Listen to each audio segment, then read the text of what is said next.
আসসালামু আলাইকুম রহমতুল্লাহি বারাকাতুহু। শুভ সকাল। আজকে অবস্থান করতেছি মোবারকগঞ্জ সুগার মিল। এইটা হচ্ছে ওদের মেইন মিলের বয়লারের অংশটা। এই যে নিচে দেখা যাচ্ছে এগুলো হচ্ছে ওই টিটার না কি বলে, মোলাসেস মেবি। এখানে সারিবদ্ধভাবে আখের গাড়ি আসতেছে।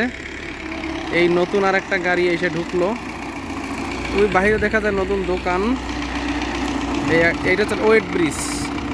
এখানে হচ্ছে গাড়ি ঢুকতেছে, এখন এইটা পরিমাপ করা হবে।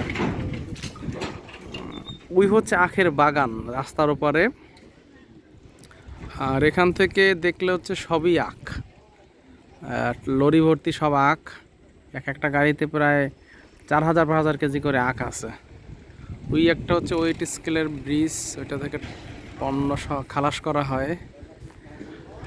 আর পরিবেশ আলহামদুলিল্লাহ খুব সুন্দর। আমি একটু উপরে উঠছি। এখানে হচ্ছে একটা বসার ব্যবস্থা আছে সিঁড়ির উপরে। ওই দুজন গার্ড। ওই যে দোকান হচ্ছে অনেক, এখানে ইনস্ট্যান্ট কিছু দোকান হবে 1 মাসের জন্য। আর এইটা হচ্ছে ওই দূরে দেখা যাচ্ছে ঝিনাইদহ এবং হচ্ছে যশোরের মহাসড়ক। এখানে মানুষজন কাজ করতেছে।